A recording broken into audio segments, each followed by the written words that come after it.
This is not what many pundits are saying, is that this is conservatives trying to wrestle control from the moderates.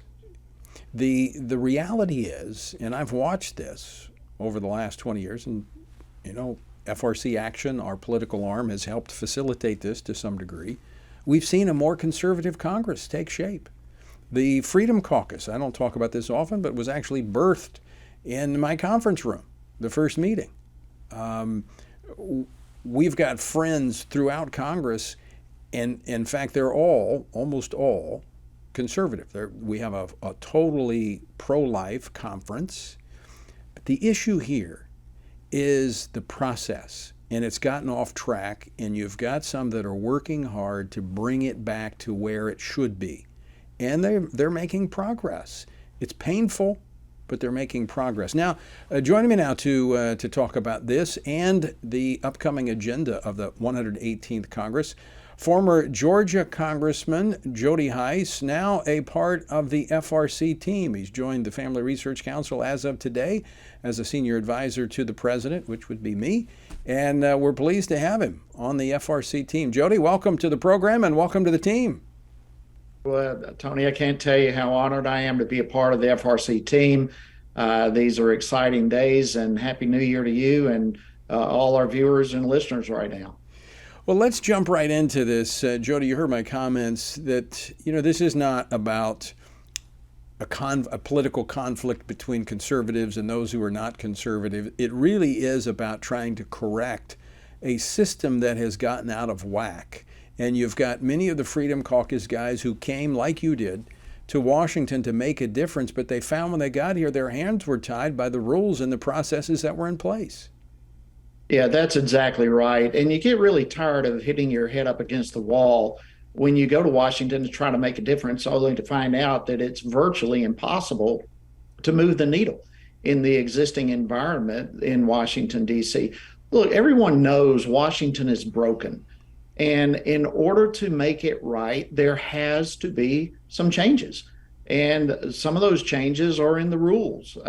Look, we have not been allowed to make an amendment on the floor, for example, in 6 or 7 years. Almost the entire time since I've been in Congress, we've not even been able to offer an amendment.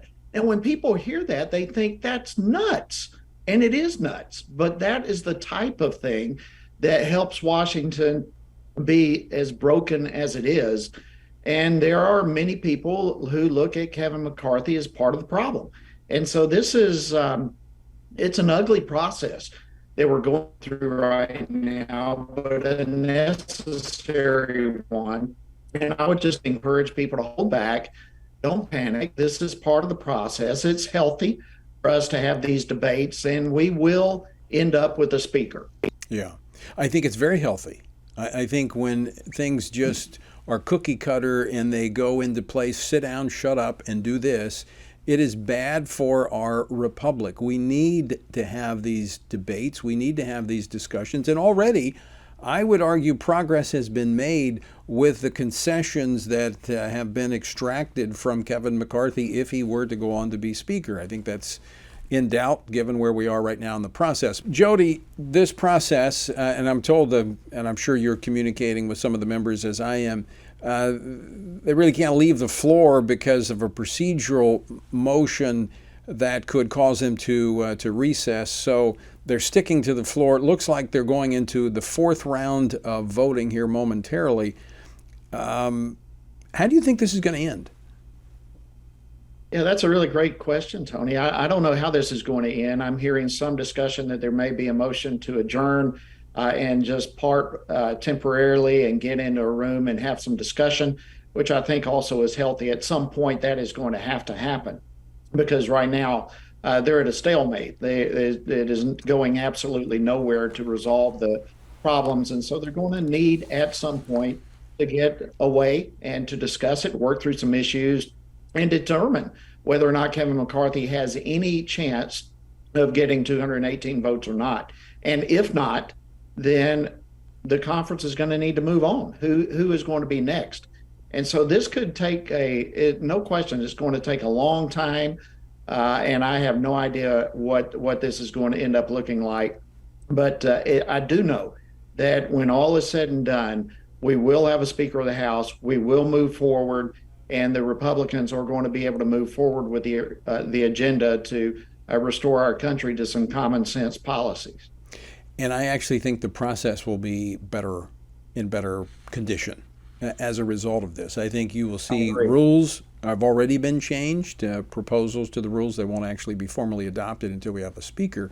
But I think the process is going to be much better off because we use the process. So I think this is a healthy process. And as you said, people don't need to get all worked up about it just because it hadn't happened in 100 years. There's a lot of things that need to be fixed that have been broken in that time period. But I want to move on to get your thoughts on the Republican agenda. Once a speaker is selected, the Republicans are ready to move with some legislation that's already gone through the process. It's never gotten votes on the floor under Nancy Pelosi, but they're ready to move that forward. Some of those measures, one of them is the Family and Small Business Taxpayer Protection Act, which rescinds tens of billions of dollars that were allocated to the IRS to hire 87,000 new agents.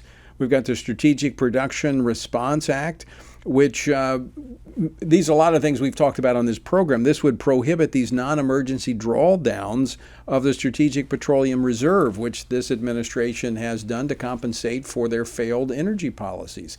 And there's a number of pro-life measures. What's your take on the proposed agenda for the first 2 weeks? Yeah, the primarily what type of legislation is going to be moving forward with the Republicans in charge is just common sense legislation. Why in the world would we, in the midst of an economy that's suffering with inflation and a workforce that's suffering, the supply chain is hurting, the best thing we can do is cut taxes. The backbone of our economy is small businesses, and help them generate the economy. That's common sense. And so many of issues, the energy issues that are being proposed, likewise, securing the border. Scalise spoke about that just a little while ago on the floor. There are so many issues, Tony, that this current administration seems to have just drugged the American people through the mud on everything from crime to economic issues to energy to military to moral issues across the board, as you mentioned, issues with life. And these things are going to be a top priority for the Republican Party. And for that reason, I'm excited for them to be able to get over this hurdle when they will with the speaker issue. And let's move on to the work that the American people sent the Republicans there to do. Jody, one of the measures that sticks out is the Born Alive Abortion Survivors Protection Act, which members, and you were a part of this, went to the floor multiple times simply to get a vote on this. Nancy Pelosi and the Democrats blocked it every time. This is one of the 10 bills that'll get a vote on the House floor in the first 2 weeks of this GOP majority.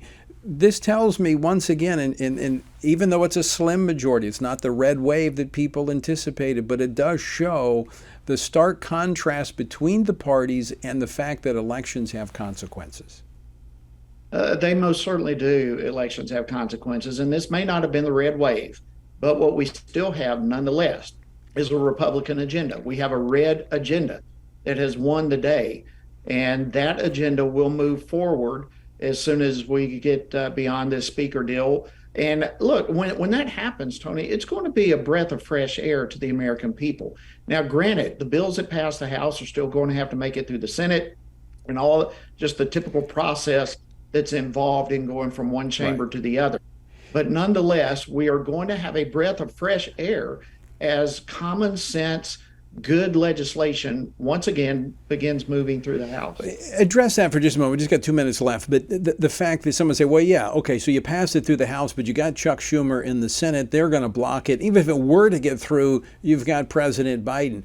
But as you said, it provides a contrast, and I believe it sets the stage for a true choice for Americans in 2024. It absolutely does. And Look, the American people don't. One of the things that I hear a lot, and I'm sure you hear it as well, people complain that they can't see any difference between Republicans and Democrats. Well, I'm here to tell you there is a vast difference in the platforms of these two parties. And when you have a Republican Party now that is beginning to be able to put forth legislation that highlights the differences between the two parties, just as you said, I believe it's going to be enormously enlightening to the American people, and that they will see a contrast, the likes of which consist of just common sense, but also impactful legislation that actually makes a difference, from everything from our economy to moral issues, spiritual issues, military, across the board. People will see that there is a stark contrast between the two. And not to mention the fact that it encourages states to be bolder in their conservative approach as well. Jody Hice, thanks so much for joining us today, and again, welcome to the FRC team. Can't tell you the honor and the privilege it is to be part of FRC, Tony. Thank you so much.